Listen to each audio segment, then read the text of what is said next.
I've never voted in my life. So What? I know Dave. I think what you said, a lot of people will be cheering to the echo, and the fact that VAT is so swingeing and the fact that it's so tough in the supermarkets. Why have you never voted? Because I don't trust them. They're all the same. But the other thing is, if I could make... How are you going to put it right, Dave? I'm not. I'm too old. Well, but, you're never too old. Okay. Yeah, well, but can what I about bring on my second assuming point? you have children? Don't you want to put it right? Oh, yeah, I've got grandchildren. Well, yeah. Don't you want to put it right for him, her, or them? No, I've advised my daughter and son to emigrate because the country's going to the dogs. But can I also do one other thing on the immigrant, the illegal immigrant crisis? Why hasn't anyone, all these boffins in Whitehall got, degrees from Cambridge, Oxford and all the rest of it. Why haven't they just done the simple thing of sending a secret band of people over to Europe and buy up all the rubber dinghies? I love this. And then that's it. They don't have to do anything else. Right. Dave, you know that in some instances they can get 30 or 40 people on board one of those dinghies, and they're paying, I understand, somewhere in the region of £5,000 or euros each. Okay? Yeah. So that boat is netting hundreds of thousands. Do you not think they'd find somewhere else to buy themselves a rubber dinghy? Well, we've got to be ahead of it. We've got to think like the criminals. We've got to buy up every rubber dinghy in... yeah, but it'd be still Do you know what? Having got up so early, I didn't think I was going to have a laugh this morning. Than spending £5-6 million a day on keeping them in hotels. Yeah, okay, because they'd never find a dinghy anywhere on mainland Europe, would they, Dave? Well, that would be the objective. Okay. Look after the children and grandchildren, Dave. Thank you. I was going to say people like that have the vote, but Dave doesn't vote anyway. Dave, I'm going to file that under it's an idea, but I don't think it will necessarily work. You describe yourself as working class. Sakir, define working class. No, working class is families that work for their living, earn their money through going out to work every day, not through other means. Middle classes do that? Well, working class families have the ordinary hope to get on in life. I mean, this has been a story. Middle classes have that? Yeah, of course they do. Of course they do. So what's the distinction? I was addressing a particular thing, I think, with working class families, which is this sense that. So I talked about the nagging voice that many families have, that this isn't for you, this isn't for me, and I think that holds people back. But I do, because people will say to me, "Well, look here, you've come a long way. Yeah, but you went to state school. Yeah, but that is the ordinary hope of the working class, which is to have a decent education, to get a decent secure job, to get a car, to get have a nice holiday, to have a isn't house. That the middle class too, Sakir? Everything you just listed? No? It is. Yeah, it is. And that's why many people go on their life journey from what you might call working class to middle class. I don't find that at all surprising. Okay. I find that very ordinary, and I find it very uplifting. I think that is the inner spirit within the British public of wanting to get on in life. I feel people have been held back, and that's why I was saying essentially yesterday, let's stop the decline and go for national renewal and capture the spirit of the British people as we do it. What do you understand the effect will be on GDP of the country, Secretary of State? So is this the report that quotes my department's scoping figure of 0.08% growth in GDP from this deal? Yes, that is exactly what I asked when I was shown those figures. And how they explained it to me is that 2 years ago, they did a scoping exercise. They used 2014 figures just to get some comparative analysis. That's not how people should look at this deal. Should think about it like a startup. When you are a big company buying a startup, it's not about what you're going to get from it today. It's about the potential for tomorrow. Right, but the potential, this is in some years' time. Currently, No.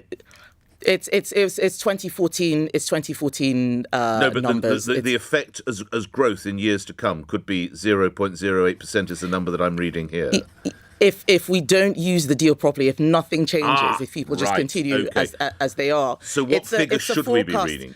Because I'm sure you and your colleagues will use the deal properly. So what percentage will we be looking at? Well, I don't have figures. I don't have figures like that, and I'm always suspicious of these forecasts. They're constantly revised. It's about looking at what the population of those countries are going to be.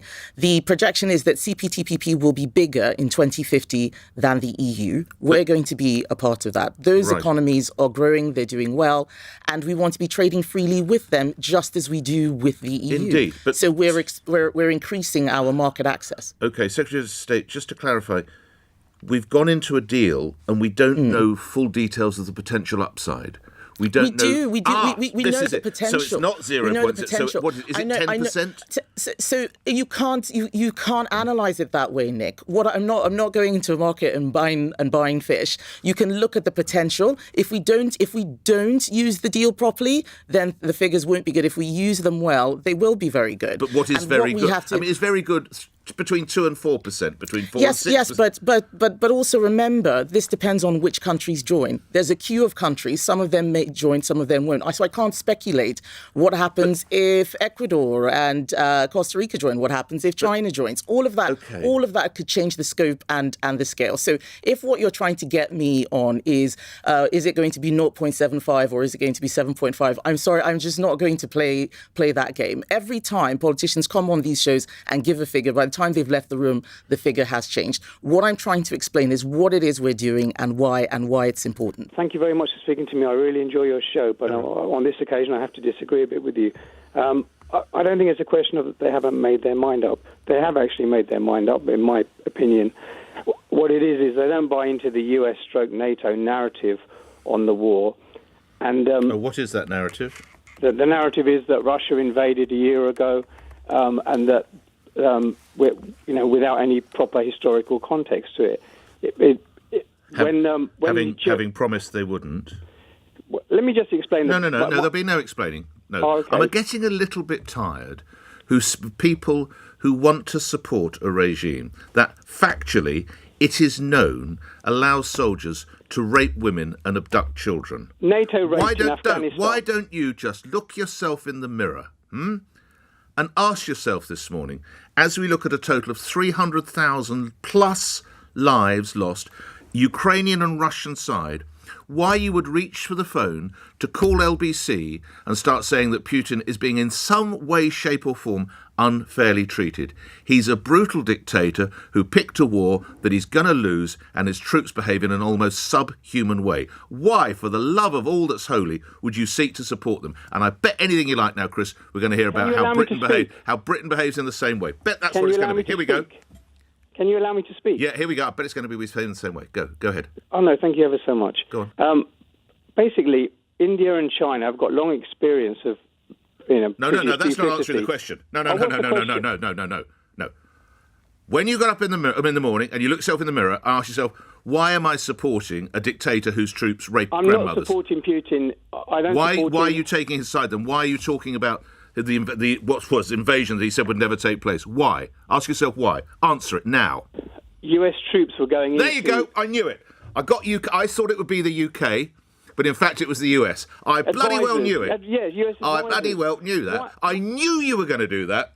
Because that is the futility of your lame argument. No, you're banned. You look at the you're banned. Okay, no, US listen to me, and I hate to do it on such a grim anniversary. You are banned from listening to this show, okay? And I'm glad you love it. You can listen to all the other shows. If I ever catch you listening again, I will take serious action because I am sick and tired to my bloody back teeth of people trying to pretend that this is anything but an attack on the Ukraine people, the whole idea of Ukraine nation. That is what it is. Listen to the rest of the station. Don't ever listen to me. I'm from the Jewish community, and I was really disturbed to see you tweet in support of what Katie Hopkins said, referring to London under Sadiq Mayor as Londistan, suggesting that, our Muslim friends and neighbours are taking over London. So I was wondering, with that in mind, how are you planning to represent the great Muslim community of London? Hello, Lauren. Well, actually, I'm glad you brought this up because when I retweeted, I think I liked it. I don't know. This was a long time ago. that wasn't in my mind, and I'm glad you've given me the opportunity to say. I think you did. You retweeted. Did I retweet? I have no idea. It's rather concerning. I have to tell you what you did. But anyway, and apologies for the language. Katie Hopkins called the London mayor, quotes, our nipple height mayor of Londonistan. And you replied, thank you, Katie. Why? I can't remember doing that. Probably because I'm so You can't remember doing that? No, of course not. The Nick, I tweet, or used to. Do you remember liking a tweet that had the language, it's never too late to get London back, with a picture of Enoch Powell?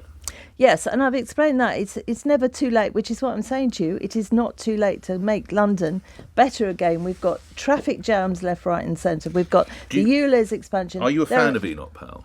No, of course not. But why? I don't understand. There was a picture of him, and you liked that tweet. I know. If you're a serial tweeter, you tend to go through liking all sorts of things, and you sometimes read things and don't see it. If anybody is offended, then obviously I would apologise. But going back, you can't see why people would be offended with that. You say if anyone is offended. Well, I have to explain to you the offence. No, because it wasn't intended, and this is the thing. If anybody when you called Gemma Collins a stupid fat blonde woman, was that intended? I was asking a question to Twitter as to who is this person, and I've apologised for that as well. People will throw these tweets at me, and I accept it. And if I've offended anybody, I apologise. You keep saying "if" as if you can't realise that there is offence, Susan Hall. Because I'm sorry to say it again. Calling someone a stupid fat blonde woman, liking a picture of Enoch Powell, talking about the mayor. I apologise again. A nipple height mayor. You seem surprised people are offended. Some people are, and some people aren't. Those that are offended, I didn't intend to cause any offence at all. But going back to Lauren... To the broader question, can you represent Muslims? Can you represent women? Can you represent people? Susan Hall. Yes, of course I can. Explain to Lauren how. And going back to Lauren, yes, of course, please. We've got an incredible Muslim community. We really do. And if I go back to saying if... To whoever was offended, I most sincerely apologise. I spent a lot of time in mosques, etc., because in London we're very, very lucky. We've got a really good multicultural community out there, and it brings extra depth to London. Lauren, quick response from you before we move on. I'm not going to lie, I'm not quite convinced. I think anyone in London from any minority group should be worried. I'm in year 11 right now. I'm doing GCSEs, and I'm like... You're in year 11? I am. Man alive, you sound about 25. Thank you. You're 16. You're 16. Wow. I am. Well, let me give you my points of view in this right now. So please. I do politics and citizenship at school.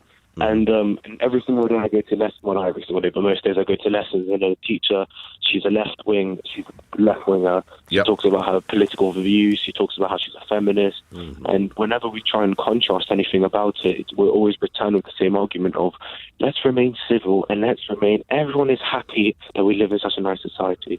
We're talking about Brexit, and then people start calling Nigel Farage quite rude words, Right. And then the teacher just let it go on. But now I'm too scared to be speaking about my right-wing views, my normal right-wing views, Even I wrote about migration, illegal migration in my essay, and guess what? I got returned that and getting 2 marks out of 15. I got returned and giving an hour, a phone call home. It was chaos. Hang on. You're telling me you got... What was the reason given for your low grade? It's not because of poor spelling or grammar. No.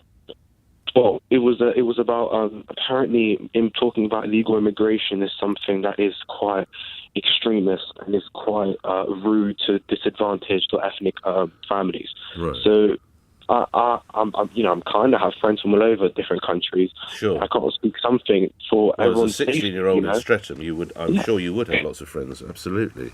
And then I got told by your colleague just before about strikes. I feel like that teacher, she's earning well over £35,000. My family's barely earning over £29,000. They're still surviving in London. Teacher strikes are a joke. Teachers have beautiful working conditions. Their work Don't start telling me they have to start updating the curriculum every single month. I'm told they're marking their work until 11 o'clock at night and things like that. No, I'm not going to have that. They say they're taking their exams home. Yes, they are fine. They can do some homework at home. But teachers, they have, especially we have periods at my school. So teachers work for not every single period of the day. So they might have a lunch break to do some stuff. They might have, 2 or 3 hours of just nothing to do in the day to do their work. So don't start giving me that. What are you going to do when you come out of school and go to university, and after that, what are you going to do for a living? Well, it's either going to be the armed forces, which I'm hopefully to join, because I am a very patriotic person myself, and I do care about my country. If not, I'm going to go into politics. I thought that might be in there somewhere. You seem to be rather dismissive and say that the fact that we were being taken out of the ECHR was only going to be a problem for immigrants, migrants, call them what you will. And you seem, therefore, to imply that it didn't have any impact on the rest of us, the rights that we would lose as a result of that. Yeah, that's right. Yeah, nothing to worry about.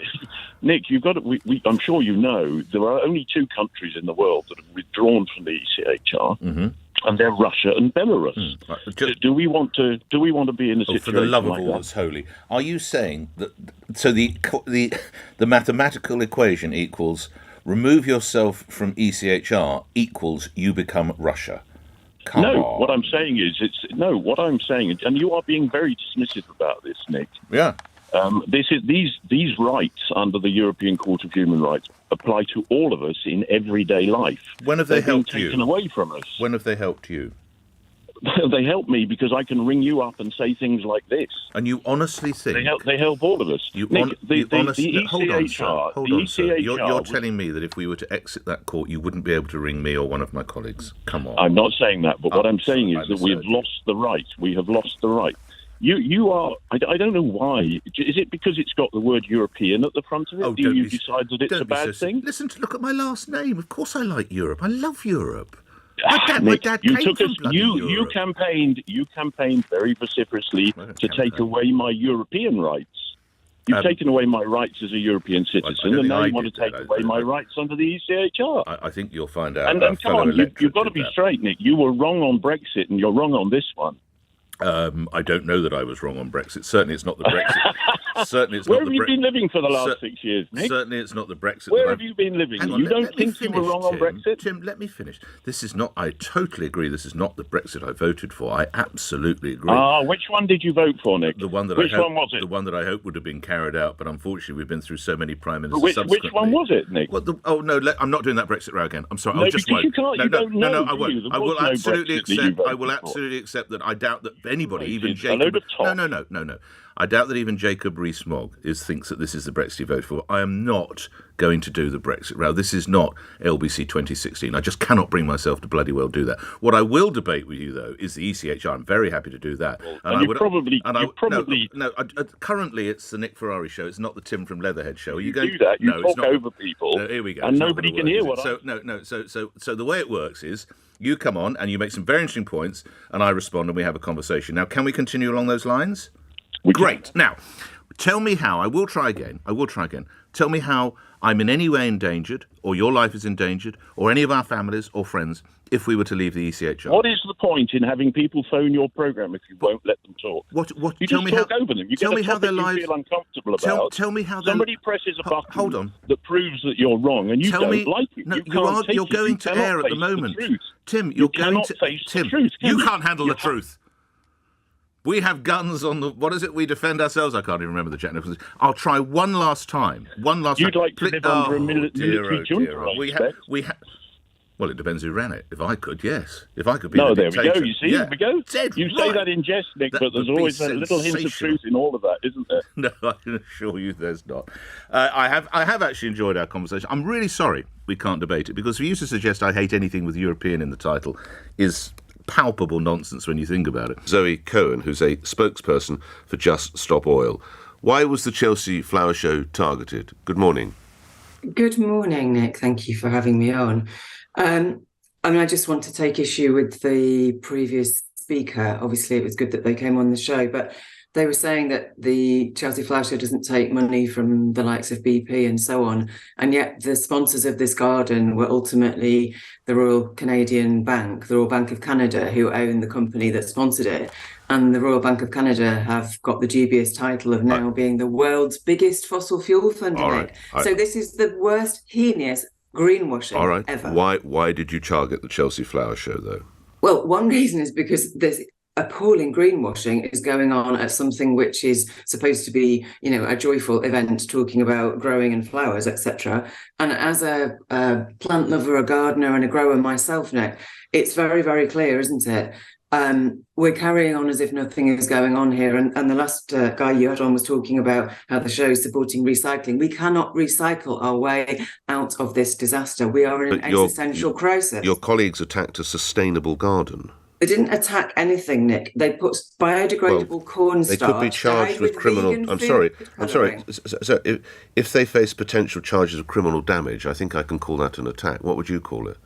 I would call it a desperate, peaceful plea. Well, that doesn't exist in the statute book, so we'll deal with criminal damage. Well, I noticed, Nick, that in the clip that you played before you had the previous speaker and myself on, you didn't play the full clip, which towards the end included some people applauding and cheering and saying, give me a break, please, no, Zoe. Come on. The majority of people are absolutely appalled by these stunts. That's not true. Don't tell me what's true and what's not true because a few people might have cheered. Okay, the reality is expressed by the people shouting for security, by calling your college, I'm sorry to use colleagues, words such as prats, and just asking them to stop. They speak for the majority of people. Please, because a couple of people might have joined in and said, well done, don't delude yourself that you have growing support. The stunts that you are pulling, such as the snooker, the Chelsea Flower Show, the various bridges in London, I'm delighted to say public support is draining away from a very, very relevant cause, and you are putting yourself on a peninsula,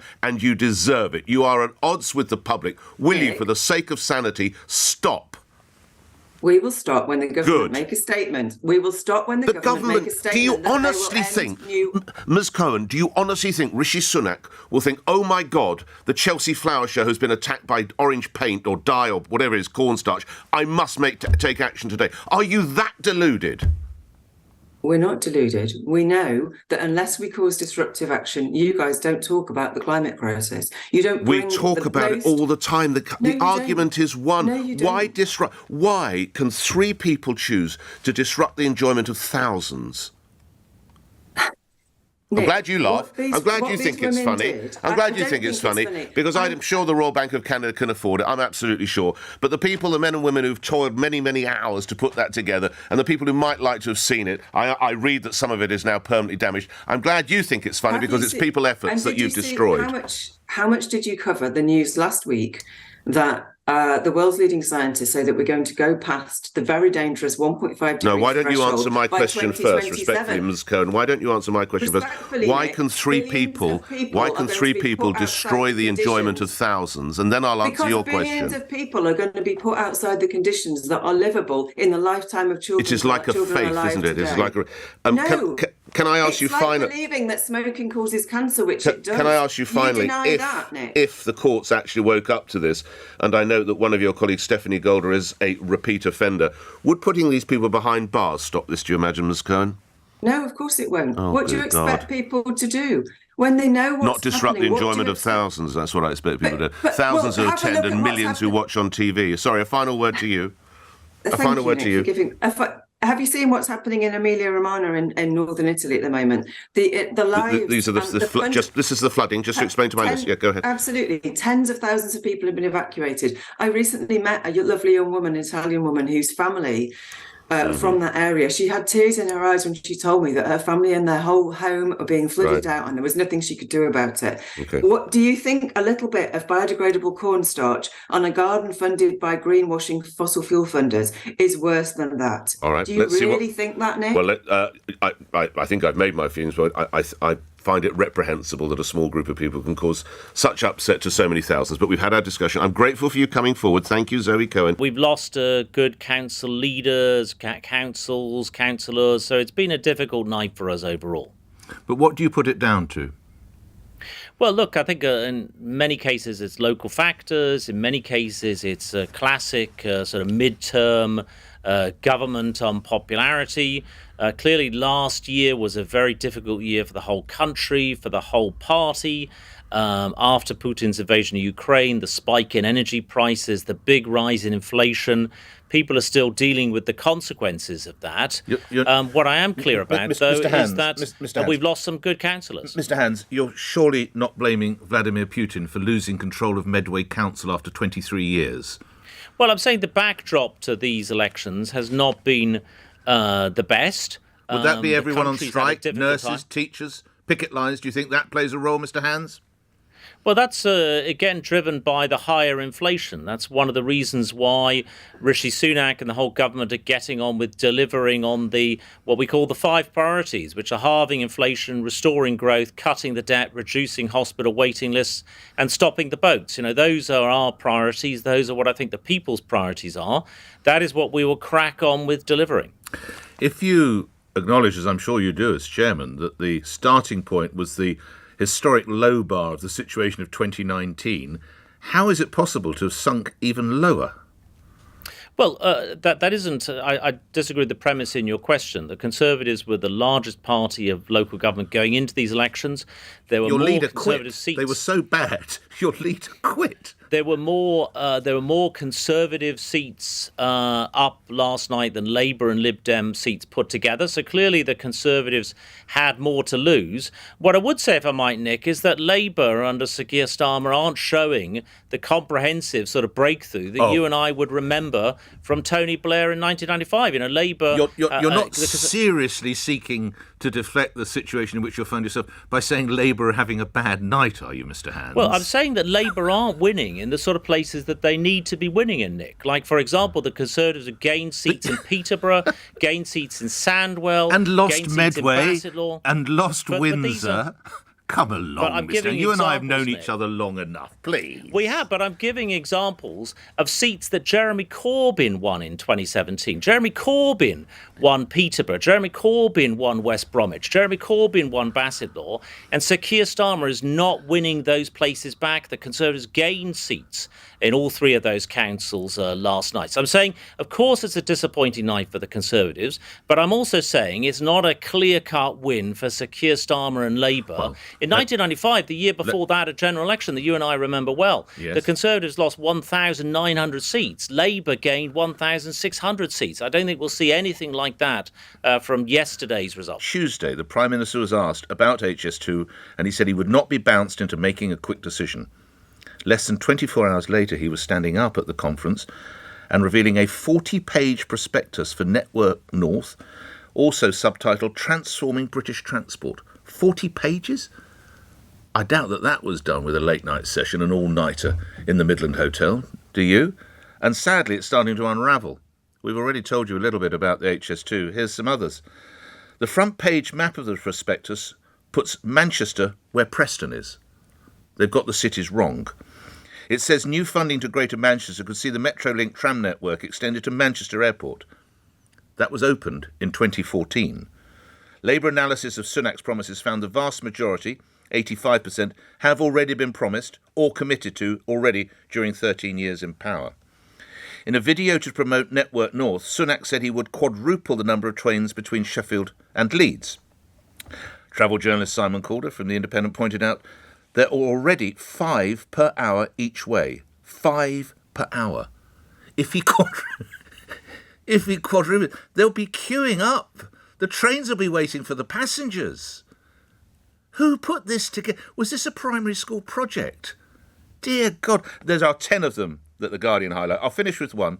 Network North committed to upgrading the A259 from Bognor Regis to that well-known northern city of Southampton. But yesterday ministers admitted they didn't mean that. They didn't mean Southampton.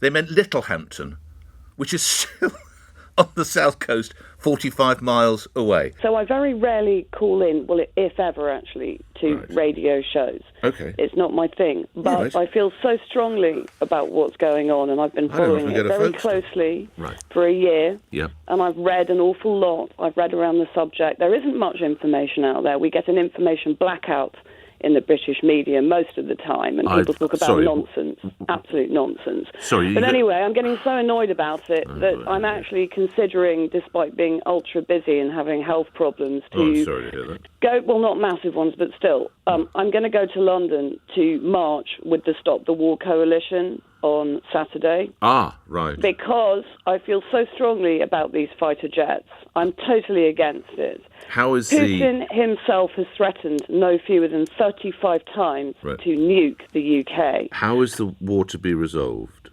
Well, I don't know the answer to that because I'm not a war genius. No, but I'm not a war genius. I do know that Putin is not on our borders. No. And that there is, as your last caller said, a very long backstory to this, to the Ukraine and Russia story. Now, I don't know all the history about Ukraine and Russia. He's on NATO borders, and the United Kingdom is part of NATO. He's not on NATO borders. Once he's into Ukraine, not yet. Once he's into Ukraine, he's invaded a country that is on the borders of NATO. So you want to sacrifice? I think Britain is going to be the sacrificial lamb if we keep escalating this conflict. You think we're an island? Right. They could nuke us, and it wouldn't have any effect if they were Airbus on anyone else.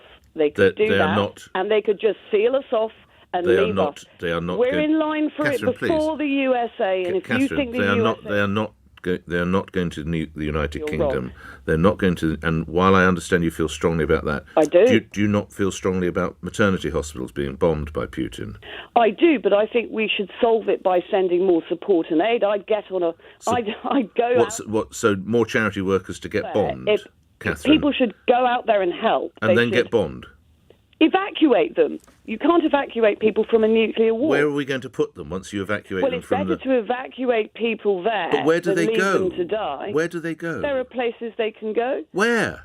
Well, where did people go in World War II when they evacuated people? That was the policy then. All over the world. It was an organised policy. My uncle was an evacuee, and it worked. Hang on, you're going to evacuate the whole of Ukraine? Look, you're being over the top about Ukraine. It's not happening. You're saying that Britain's going to get nuked and burnt to a frazzle, they could go and I'm the one who's going over the top, am I? So you see no danger at all in providing fighter jets? That's my question to you.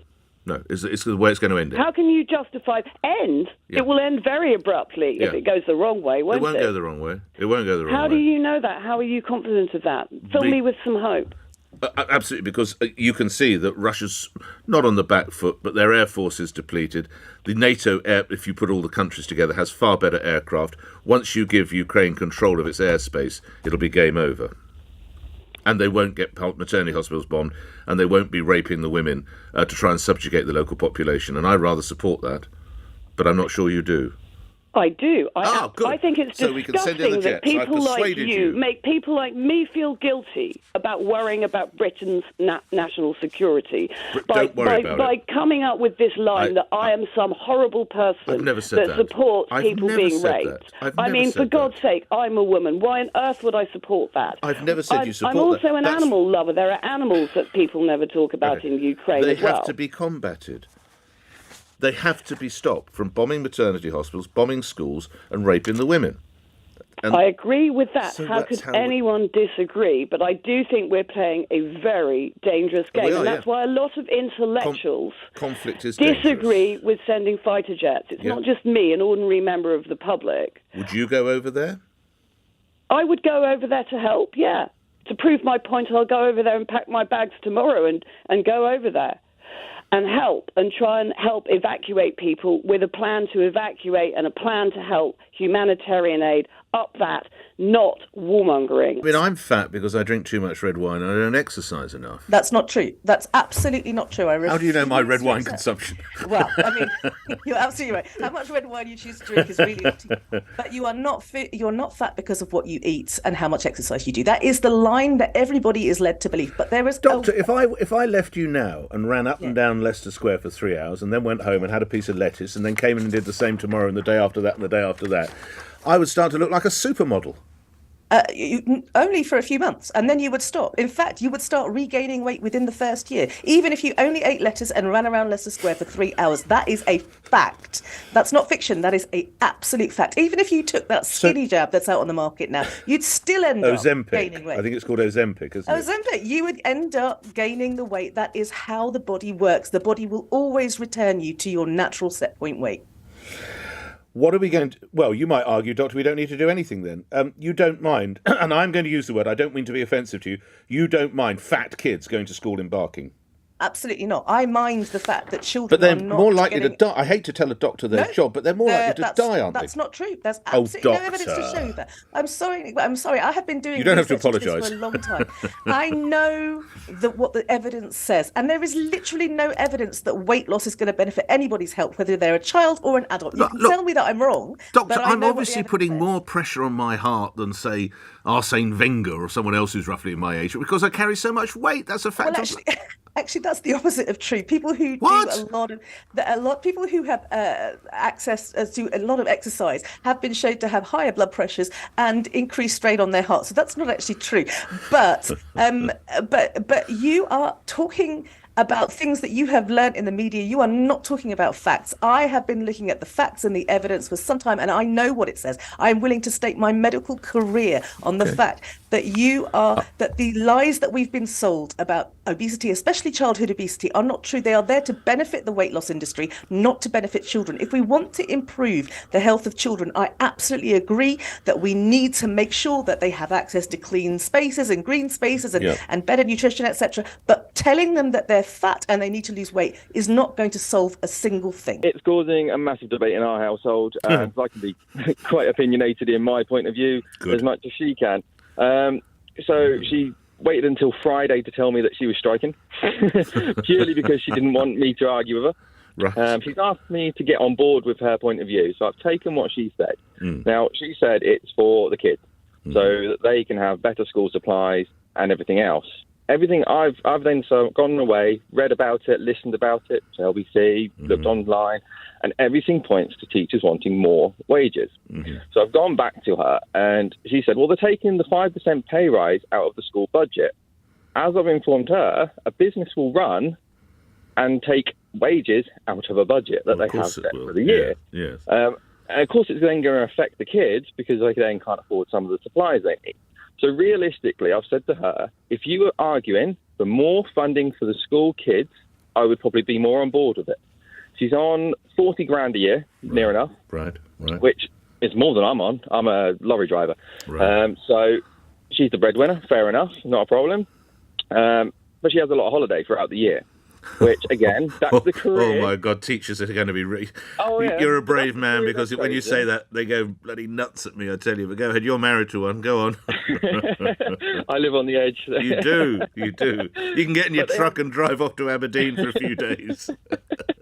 As I've told her, though, she works from sort of 5:30, and she normally gets home at 8:30, and then she normally gets home about 6, so she's probably leaving off about 5:30. Yeah. And she's paid from 8:30 till 3:30. So as I said to her, those 2 hours, if you add that up, somebody who works in a shop as a manager or whatever and gets 40 grand, for example, and the amount of holiday she has and the amount of extra hours she does, it probably works out similar to an average person who goes out and earns 40 grand a year, in some business and whatnot. But it's just crazy. Take us through the circumstances of what happened to you. Good morning to you. Good morning, Nick. Well, I have to tell you, I'm the luckiest woman in the world because I've actually got it back. But I just did a normal journey, and same thing with lots of people that are pickpocketed or whatever. You just get to the end of your journey and realise that you don't have your Oyster or your pass or whatever. And that's what happened to me. And I had no idea where it could have gone. I have very, very deep pockets in my winter coat, which I keep it in, or I kept it in. I will never do that again. I'll lock it in my handbag. It wasn't there. I had on one of the trains that I went on, somebody was fiddling around beside me and pushing and shoving, and I'd assumed that that's where it had gone. But when I got home, because in my Oyster card holder, I've also got my business card, somebody phoned me and said he'd seen somebody sitting on it most odd. He'd asked him if it was his. I just don't get it. Asked him if it was his. He said no, it wasn't. So he said, well, give it to me. So the chap took it and saw my number.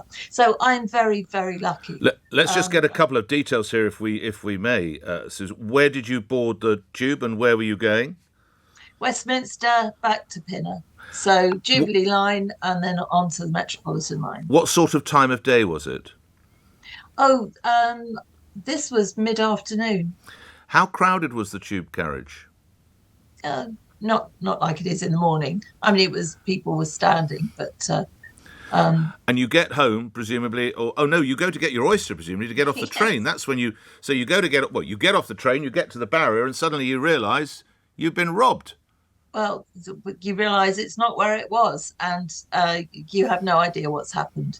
And I mean, obviously, doing what I do, I know just how bad pickpocketing is on the Underground. It was the highest year ever last year. I was so cross with myself, Nick, because I thought, I should lock these things away in my handbag, and I certainly will in future. And I hope anybody listening does do that. Put it where, with a zipper over the top, so it can't be just taken out of a pocket. So, Susan, you have your purse back minus what? Your Oyster card and your credit cards and cash? What's gone? No, I don't keep credit cards in there. It's just literally the Oyster card and a business card, or a couple of business cards I keep in there. Right. So I'm very, very lucky, unlike many others.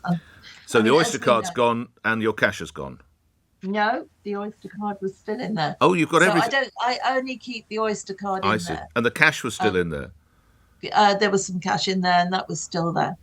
So this is all credit to the bloke who saw what was going on and said, "Oi, is that your purse?" or whatever. Well, he saw it. I wasn't there. No, of course. So the answer is I have no idea. Okay. I was very lucky. The British Transport Police phoned me last night, and I explained to them, because I was wading through their forms to try and report it when this very kind member of the public phoned. Do you want to revise your story? No, because I don't know what happened to it, genuinely. Susan Hall, are you still claiming that you were pickpocketed on the tube? I'm claiming I lost my wallet. That's not what you initially said. No, I had assumed I had been pickpocketed. For all I know, I still was. I genuinely do not know. I got off at I got on at Westminster with it. I got off at Pinner without it. I am more than aware of the crimes. Why would a pickpocket not take the cash or your credit cards, or indeed the whole wallet? Why would she leave it? Yeah, but at that point, I had no idea. At that point, I just knew I didn't have my card. Isn't the reality it fell out of your pocket? I don't know. It's the honest answer. I had it at Westminster. I didn't at Pinner. I have no idea. If you can't be trusted with your wallet, Susan Hall, why can you be trusted with London? Because we have to look. 50% increase in crimes on the London Underground. I'm aware of that. I was very lucky. I got my property back, but thousands of people don't, Nick. But you told me today I have felt the consequences of that when a pickpocket targeted me on the London Underground. You sought to weaponise this, didn't you? Well, I wanted to bring attention to the fact that we must be very, very careful. And you've been caught out. No, you're only caught out if you say something wrong. So you said you were pickpocketed then? You're still sticking... I don't know is the answer. I had it... Well, let me put it another way. Do you think a professional pickpocket, or any pickpocket, would gain someone's wallet or purse and then leave all the cash and the credit cards in it?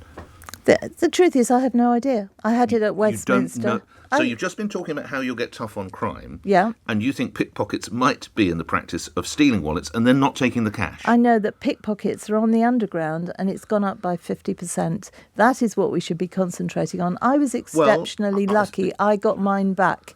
I suspect you've got loads of listeners that have actually lost property on the Underground. And it's a horrible feeling when you go to get your pass or whatever, and it's not there. So just to clarify, and we will move on after this, and is asking you to apologise. There will be no apology because you still maintain you think you could have been the victim of a pickpocket whose level of incompetence is that they get hold of your wallet and then take nothing from it. Yes, I could have been. I did. When I was saying that, I had not got my property back. I was phoned later in the late afternoon. Okay, no revision of that. You're staying with that, Susan? Yes, that's right, because it's the truth. I put a 12-page proposal to Robert Jenrick back in the middle of May this year.